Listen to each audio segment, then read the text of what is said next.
maybe I would just start you off with a question or invitation, each one of you to share about your exploration of self, of no self, of individuality, whatever you call it, of beingness, and just to reflect through your work how that exploration has evolved and what it means for you today.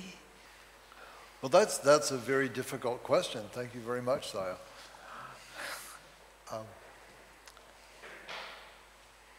I would say that my questioning about self started with thinking about memory, since memory is at least a large part of what we build our notion of self with by constructing a personal history. And part of the question of memory is, what is the relationship between the events that you remember and the events that you're experiencing now, and comparing to your memories, what that process of comparison is like. But the other question, I think, has to do more with the relationship of this constructed historical time extended entity that we might think of as a personal history. I don't know whether self is really the right word to use here. But not only how we compare the personal history to the present, but how the body itself appears in this personal history, and how that, if you will, imagined representation of a body relates to what's currently experienced as a body. And that's, in a sense for me, a biological question, and in a sense just a question about feeling. When one has a fairly serious disease, for example, your notion of your body and your connection to your body can become very tenuous. At other times, your notion of, or one's notion, my notion, and my connection to the body can become more or less tenuous depending on what I'm doing.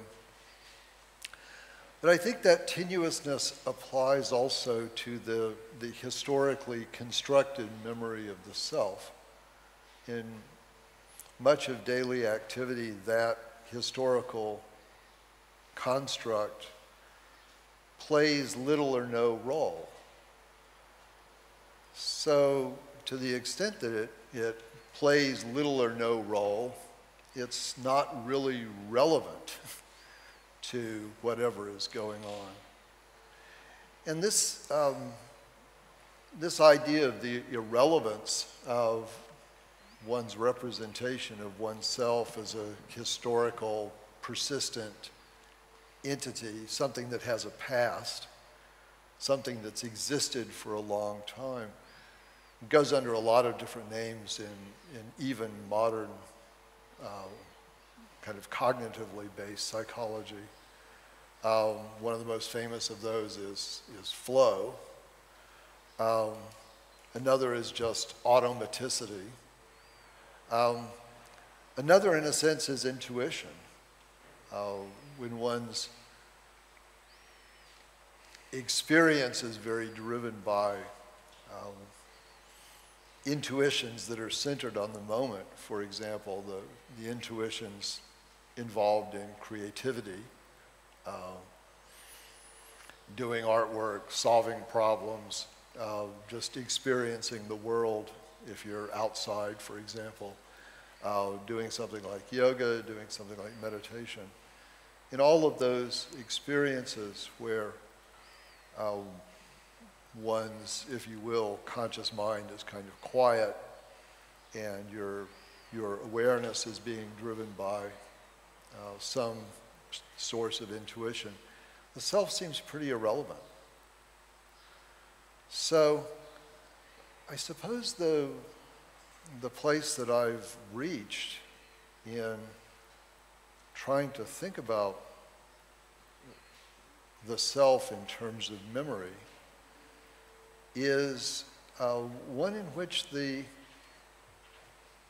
self plays very little role. And so that, of course, leaves me with a question that's very interesting, to me at least. The question of why we build this representation in the first place. I mean, surely it's good for something. It seems to be good for kind of keeping records. But it's become much less clear to me what it's actually good for. And I wonder very much about the experience of other organisms, even animals that are very closely related to us, cats or dogs or other mammals. Do they have this kind of representation at all? Do they bother keeping track of themselves as these historically persistent representations at all? And I don't know. I don't know of any studies that even address this. But I think it's an interesting question. And in a sense, an interesting imaginative exploration, both to try to imagine life without episodic memory in general, but in particular to think what it would be like. What is it like to, even if you had episodic memory, not to be constantly picking out some character in your memories as yourself? And how disturbing would that be? I'm not really sure. I've certainly known people with, for example, Alzheimer's disease, and they're, in this case, my parents, their representation of themselves was actually very rich at a time when their representation of the world was phantasmagoric. So this is not the sort of loss of self, even if it involved a certain loss of memory and loss of contact with common reality. So I would answer that question by raising the question,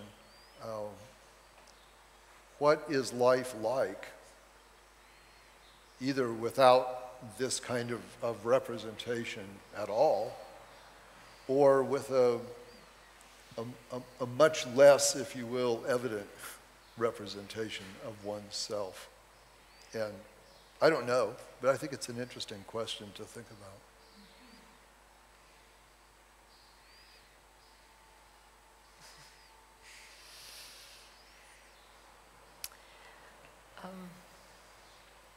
For me, the question came when I was exploring my dream world first, personally, questioning the waking self versus the dreaming self.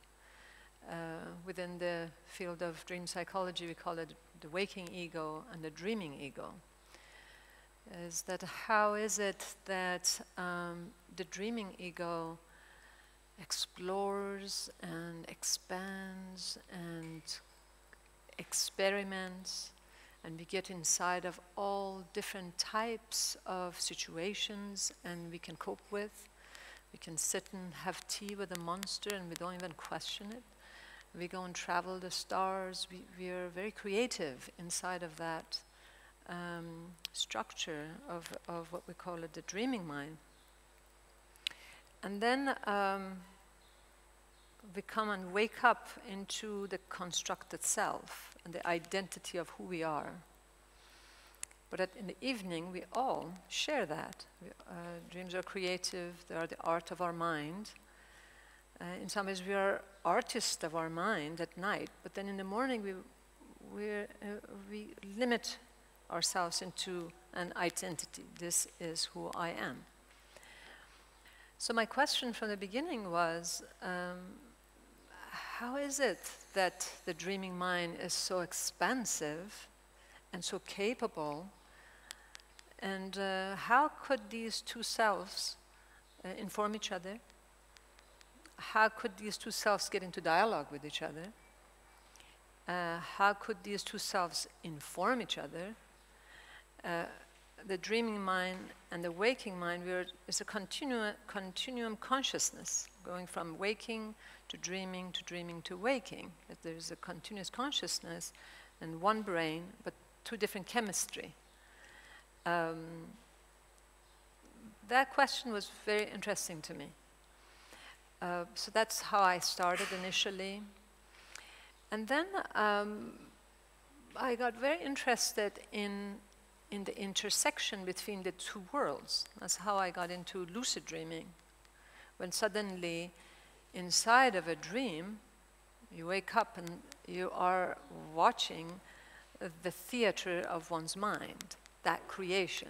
So now the two selves are inside of one place. Now there's not the waking self looking at the dreaming ego, but it's the waking consciousness in the body of the dreaming self. So what happens is that there is a meta-consciousness happens.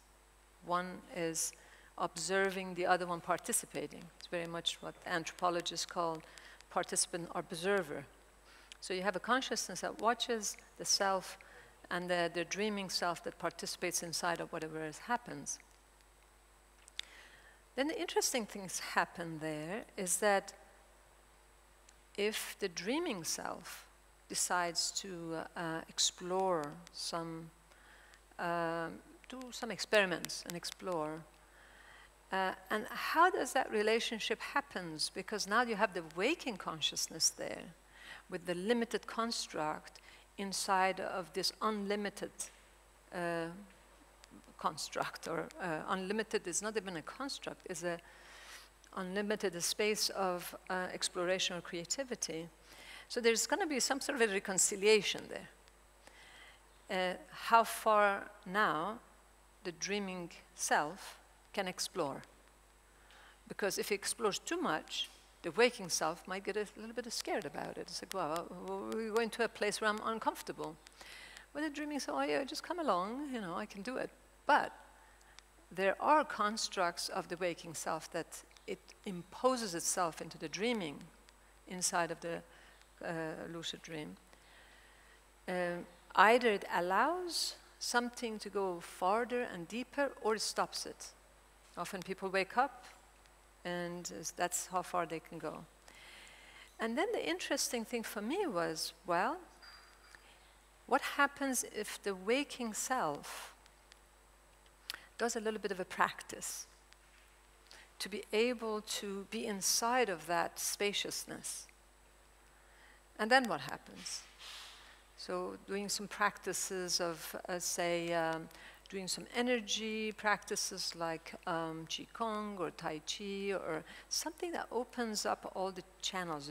Yoga in a sense of yoga, not in an aerobic sense, but in a sense of really opening up the channels, which when we look at in every spiritual system, in the Eastern system especially, the work around the central channels is done. There's a lot of work energetically is done before some deep meditation can take place.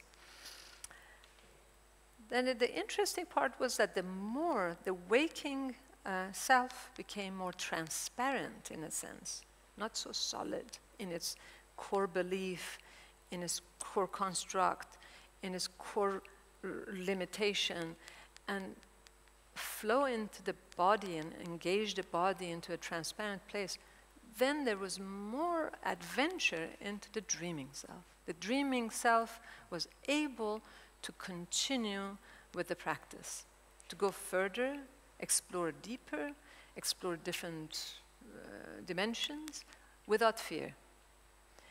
Whereas as soon as the fear comes in, there's all this emotional situation comes in, the self shifts and one wakes up. So I've always been interested in these two and how these two dialogue with each other, how these two inform each other, and how could the dreaming self, who's so creative, can help the waking self to be a little bit more flexible.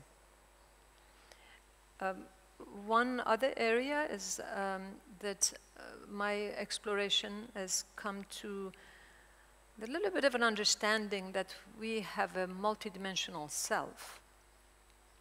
And in order to explore each of these selves, one gets inside the different methods in order to explore it. And so I don't think of self as, well, there's one entity, this self means, I'm looking at, if you know the deity, Tibetan Buddhist deity of Avalokiteshvara, with 1,000 arms, 11 heads. I think within that system, they really worked it out with all those tankas, showing different aspects of the self. There are different attributes, different self in different parts, and how we can engage with these differences. And it is very interesting when you look at Avalokiteshvara. She has 1,000 arms, and all of them, they have an eye inside of it. They're all sort of awaken different selves. That's just where I am, Peter.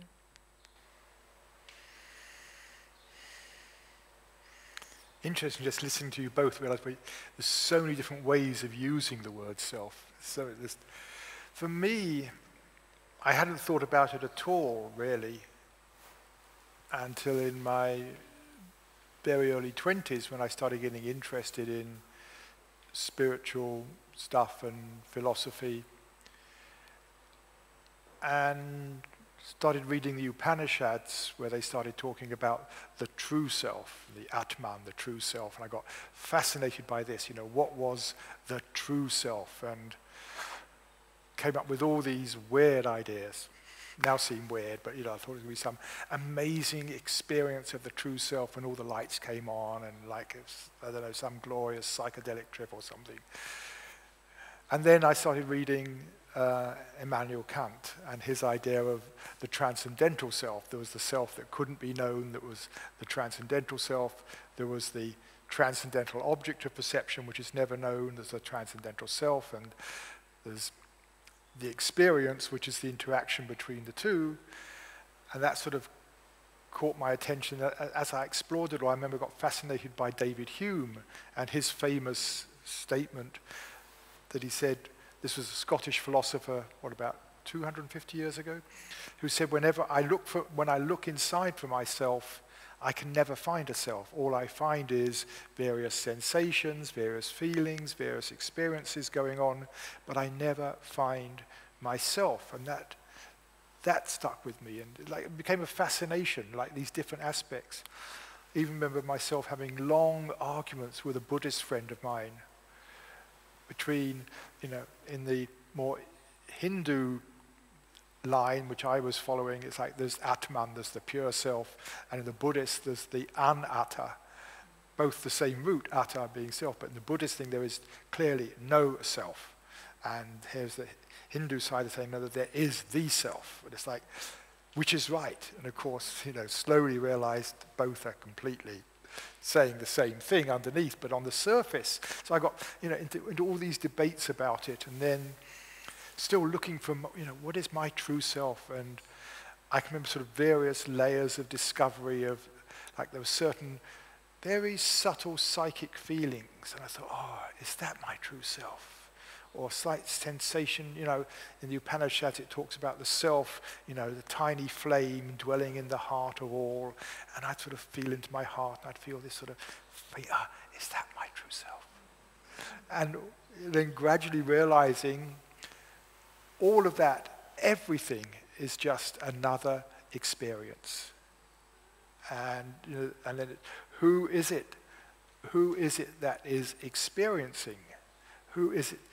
And you get caught in all these, tighter and tighter little vicious, not vicious circles, but circles like, okay, I know I cannot know the who that is experiencing because that's the subject of experiencing, and therefore if I knew it, it would be an object of experience. But nevertheless, maybe I can actually have some acquaintance with it and get to, it's amazing. We get it. And then just like one day, it's like, oh, it's this feeling of being me that's always there. There's nothing to discover. There's no new thing. There's no new self. There's no transcendental self to get to be known. There's none of that. And there's just this feeling of being me, which is there, which isn't even a thing. It's not a thing. It's not a self. It's just that sort of, it's just how it is, which is always there. And that's what I called this morning just amming. That quality of amming is always there. And now I don't like to use the expression I am, because it immediately implies there is some I that is. To me, it's just any self, for me, is a construct. There is just this. By this, I mean this experience now, and in that experience can be an image of myself as an organism, Peter Russell, subtler aspects of self, but they're all just more experiences that are being known. I don't even want to say that I know, because that's just a way of it talking, but I feel even to say I know this isn't absolutely true. There is just the knowing of this. There is the knowing of this experience. And yet, I live my life most of the time within the construct of there being a self. And this comes back to, I think, Chris's point, what is the purpose of it? To me, it's got a real valuable purpose. It's how I navigate my way through the world. There's this sense of me, what I call my ego mind, which is not, again, if I look inside, I cannot find anything called an ego. But what I can find is lots of egoic thinking, which is like a mindset of what needs to happen, what I need to do in the world, what needs to be done in the world, which is me navigating the world. It's like, what do I want to eat today? It's like, and it feels it's a very useful construct within which to think about how this body engages with the world. And I think all my constructs of self, in one way or another, come back to this biological organism and how it navigates the world in one way or another. So that's where I am at the moment. And I would say I'd summarize it up saying there is no self, and yet in daily life I live as if there were one. Well, I'll certainly agree that a represented self is incredibly useful for planning. The question is it useful for thinking about what might happen in the future, including what it may do in the future? That's clear. Mm-hmm. So it's very handy to have a self-representation for that. And perhaps we may be the only kind of creatures out there that engage in long-range planning. We know that lots of kinds of animals can use tools, and lots of kinds of animals can make tools from just found objects. So they're clearly doing a certain amount of planning and may have a self-representation that's used to do that. But I would also ask, aside from thinking about the future, what is the self-representation doing now? And does it have any role at all in present experience? Or is its role only to support, if you will, future experience, the experience of the possible future in the context of the remembered experience of the kind of quasi-imaginary past? I was thinking to bring it into the relational space of what you were talking about, the Atman, and then also the concept of no self. Isn't that interesting that as soon as we get inside of a relationship with another, having a relational space or intersubjective space, suddenly there's the self comes in, and how to reconcile with that. Just sort of bringing it into the practical sort of day-to-day of how does that no self is in relationship with another. Say you get inside of a relationship with the parents or children or a spouse. I remember one of my wonderful meditation teacher, Ajahn Amaro. He's an incredible, and you know him, he's an incredible teacher. And then he said, just wait till I go home and visit my parents. I'm still that son, and they talk to me as if I'm his son, and now all of my buttons are pushed. And here I'm sitting in the cushion, and I'm teaching you all about this, but then as soon as I'm inside of that space, all of this happens. I'm very curious about that, about how that concept, what you're talking about memory, you're talking about no self, and I'm talking about all this with the dream, happens inside of the relational space with the other. Now that's a very good question. I would take that back deep into biology. Yeah. Why do we have an immune system, right? The job of our immune system is to distinguish what it considers to be us, or it, or its parents, actually, from anything else. And anything else is an invader to be destroyed, or a threat to be dealt with in some way. And that notion of self is incredibly ancient. And that notion of self is millions of years old in organisms. So there's the self in its relational mode, kind of laid bare in very, very simple organisms. You know. Bacteria have what amounts to an immune system that defends them against viruses. So now we're looking at 4 billion years ago. But I think you raise a very good point here, that as soon as you're in a relationship, you suddenly have interests which may be helped or hindered by the relationship. Right. And so those attach.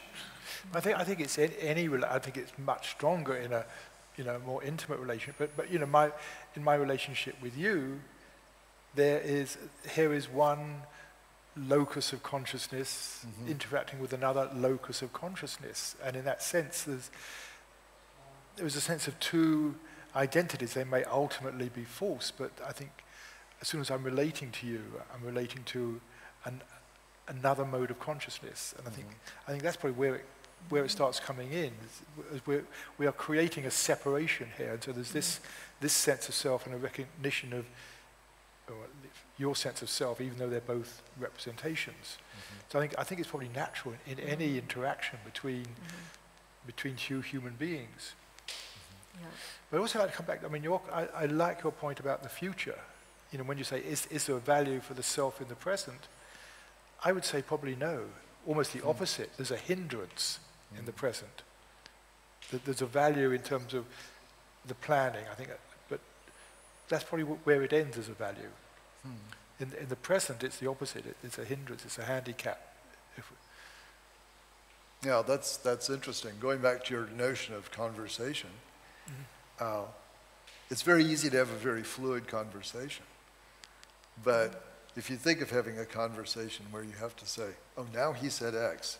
All right, now I'm going to say Y, and he's going to say X, and I'm going to try to say Y. And what's he thinking about? Suddenly it becomes incredibly difficult. And Yeah. it's impossible to communicate Yeah, because you're spending so much time planning. yeah.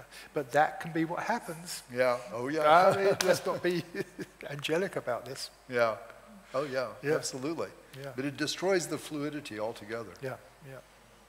But the other point you triggered is, you mentioned other animals. And I've no idea what goes on in an animal's mind, but I wonder how much of the representation we build up of the self comes back from our ability to reflect upon our own experience, which I think probably comes back to the fact that we have symbolic language, that we can speak and use symbolic language that allows us to generalize and draw conclusions. And then when we use that, which is basically thinking, when we use that to reflect upon our own experience, we say, oh, here, quote, I am another experiencing being, that comes out of the reflection that comes out of thinking, which comes out of symbolic language. And so I don't know, I suspect that a dog not having symbolic language, it has its own, but not having symbolic language doesn't sit and reflect upon its experience. Its experience is just pure.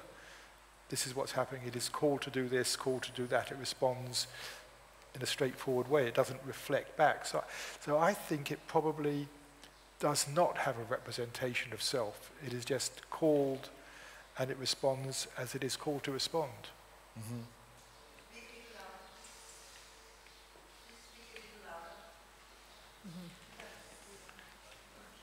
Or can we raise the volume? Yeah, we'll do it, yeah.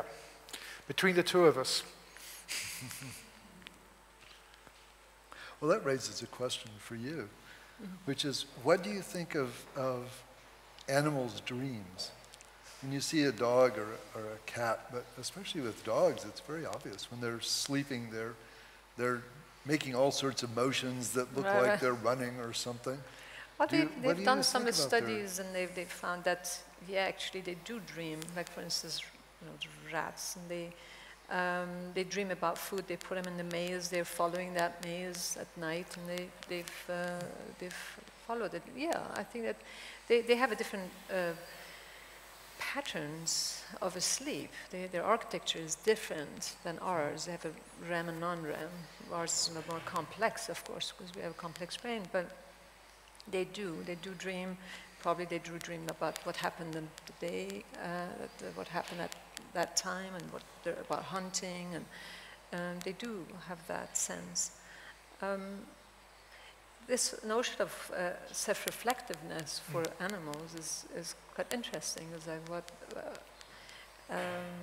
wanted to think about having lived in nature most of my life and observing nature. I'm very fascinated by the animal consciousness. And some people say, well, they don't have consciousness. Well, I had a gecko for 10 years, and he knew who I was. And I found out how I can communicate with this gecko through vibration. Now my communication is with bees. So if I sit outside, I'm feeding the bees because in California we have droughts. So I feed them water. Now if the water is not there, they come in where I'm sitting and reading, they're buzzing around me, telling me that, oh, put some water there now. As soon as I put the water, they're okay. So I'm starting, not now, but I think that we are so part of nature that it's that observation of us observing the trees or us observing an animal. I think that we need to have a different way of looking at it. Is that how we are in connection with that world in some sort of a vibrational pattern Now we're starting to find out that trees are communicating with each other, other ways. And how do we know we don't know yet how we can monitor ourselves dreaming. We can tell. We can't wake up a dog and ask them what they dreamt about, but we could make an assumption that they are, whatever that they experience during the day, there's the day residue for them as well. So they would have that day residue. Whether they're planning for the next thing, that would be interesting. But I think that they probably do, because of some of the research that's been done about that they have this wisdom or this knowledge of Rupert Sheldrake did this study with the animals, and so they can tell. So maybe they have precognitive dreams that we don't know about, they can't communicate. Watching dogs dream, I think they're chasing cats.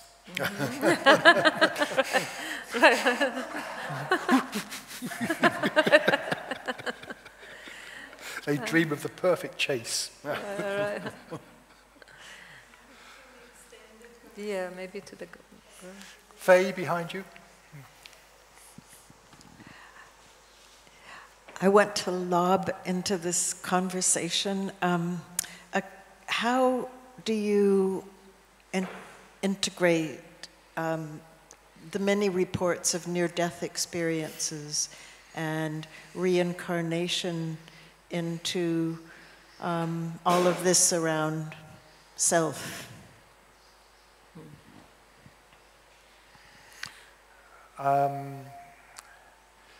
I don't know anything about reincarnation. But I have this little pet theory about the near-death experience relating to the self. That the ego mind, the ego self, its job is to take care of us in the world. Its job is to look after us, to help us survive in one way or another. That's its job. That's what it's there for, to help this organism navigate through the world in order that it can keep surviving healthily as long as possible.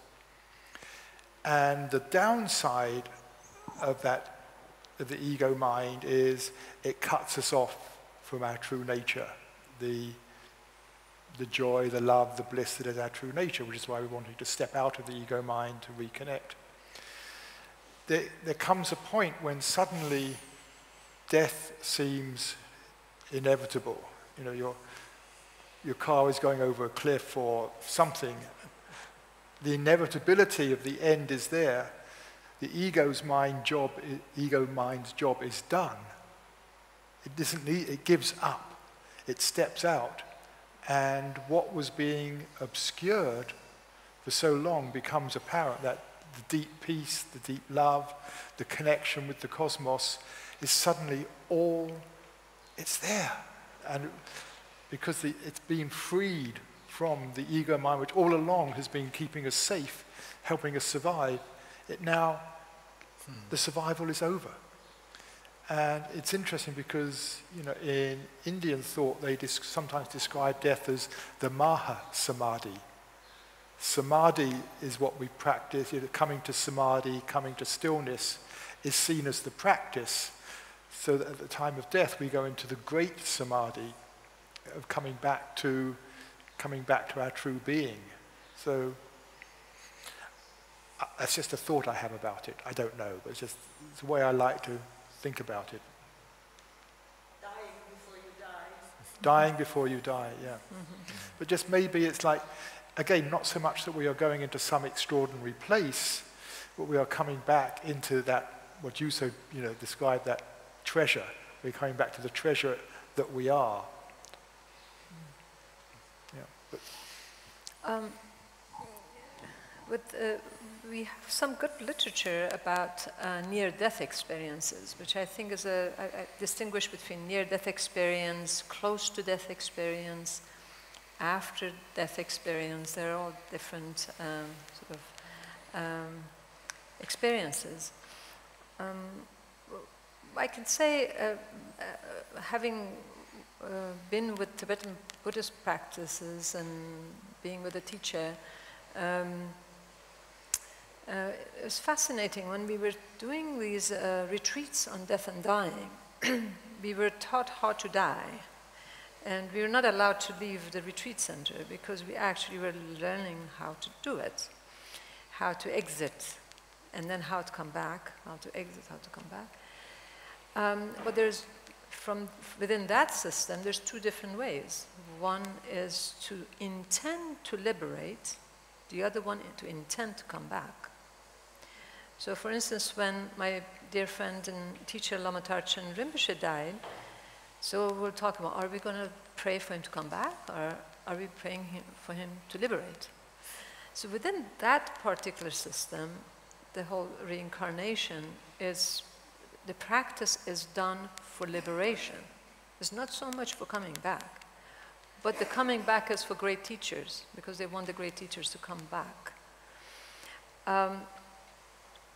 I agree with Peter in some senses. When I've had close to death experience and also near death experience.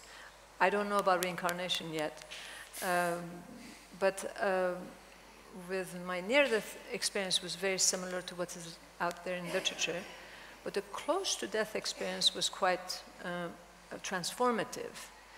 The egoic self at one point, all the regrets that one goes through, well, why didn't I do this and why didn't I do that? That was part of it. But then at one point, it's just that one gets liberated from all of that. It's like, all right, now I am there to die. I'm just embracing death without any fear. I am practicing to go. It is very liberating to not have that weight that the ego carries all along to survive. And it was a very beautiful experience. And then I thought that I was going to die. The next day, I woke up.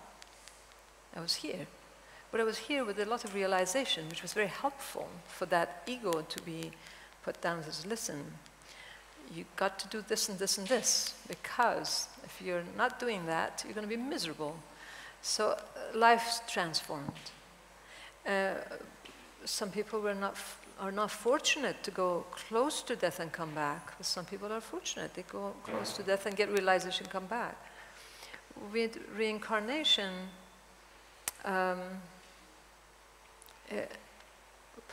don't want to make a theory, because then I would debunk my theory immediately. But my thinking about it is all about intention. Do we want to come back, or do we want to not come back?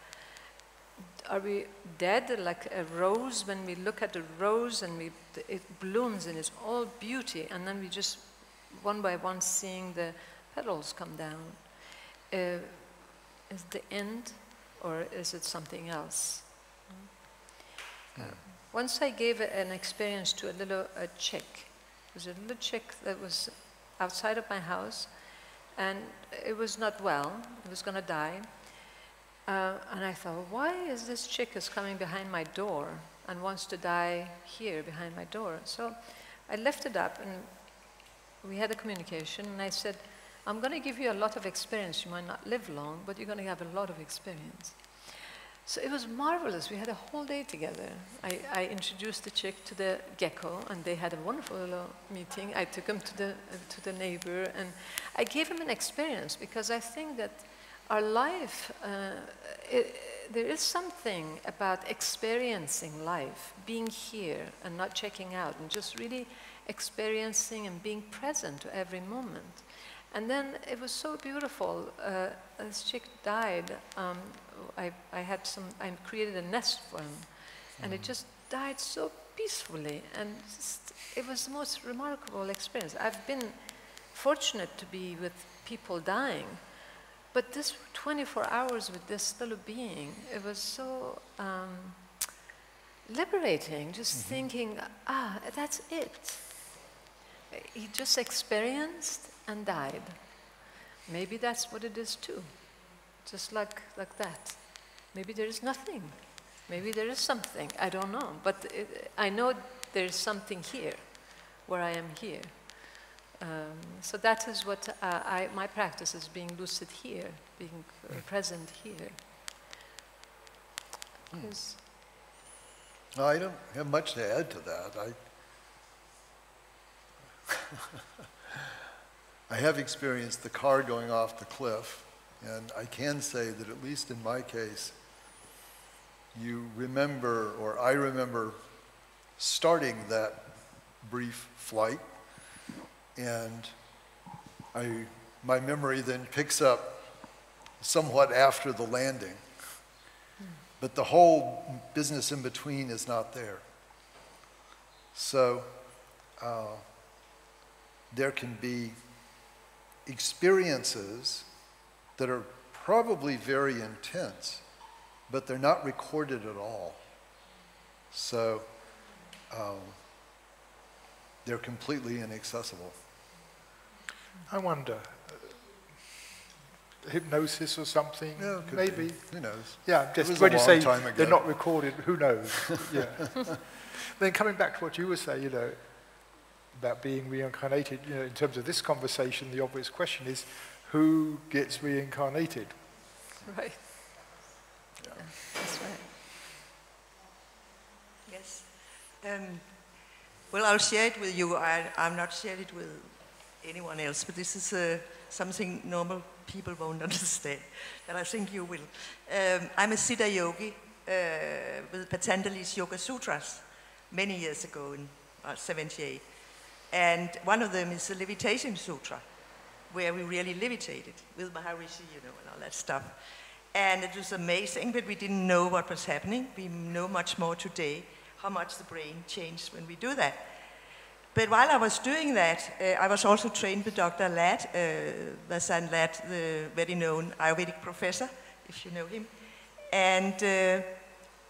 And while I was jumping, when I came home, I was starting to say some mysterious words, and I didn't understand them. And then, but there were some words I repeated, and one of them was Hai Yama, Hai Yama. And I know that Yama is the death of God. The goddess, or the goddess of love, but more the death. So I translated and say, hi des, hi des. And then I went on and say, hi Kaman, hi Kaman.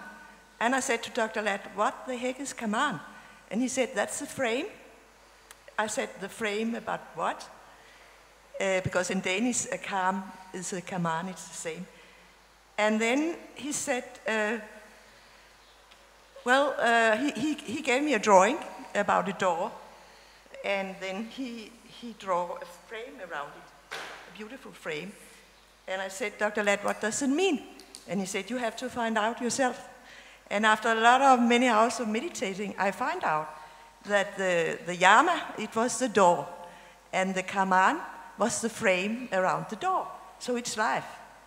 So when we live our life around the door, around the death, that is, the death is the important thing, and the life is the frame around the door, which should be nice and decorated and all that stuff. But the really important thing is the death. And now lately I start to say, Hai Chika Maha, Hai Chika Maha. And I said to Dr. Ladd, what is this I'm saying? And he says, it means I surrender to the divine awareness. And I was crying because I was so touched. So that's a little about what is there that should come out.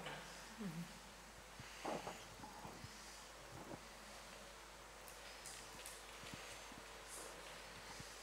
Hi, thank you for your consciousness, if we can say.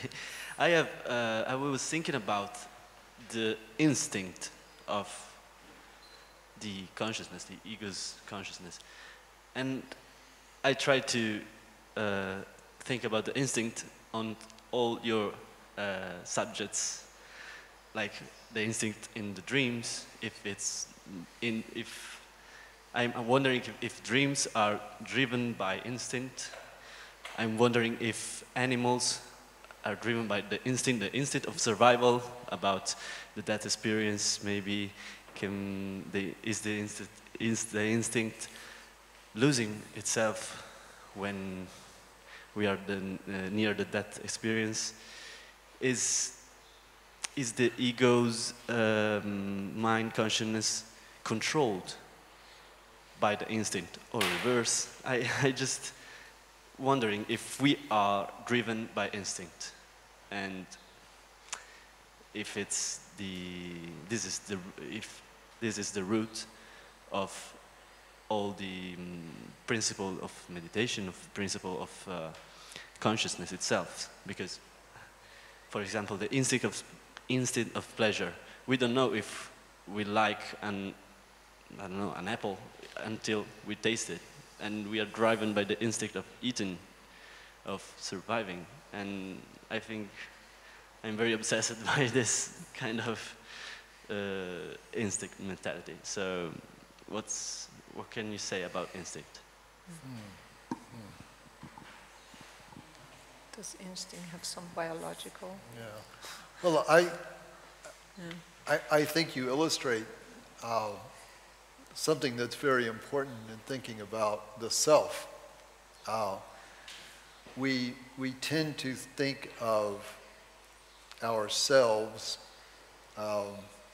in terms of the conscious self, the aware self, and that I am the self that is aware of what I am aware of, right? That's a circular way of saying it. But we as organisms embody lots of awareness that doesn't make it into our conscious minds except now and then. So our bodies are doing all sorts of things all the time, and it's that part of us that's keeping track of things like how much energy does the brain need now, and how much energy does the liver need now, and how much blood flow do I need to send to the kidneys so that they can do their job, and all of that.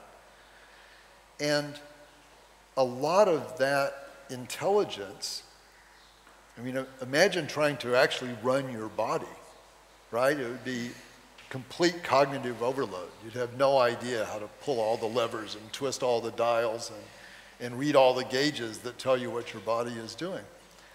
But your body is nonetheless running itself, and it's doing it very successfully.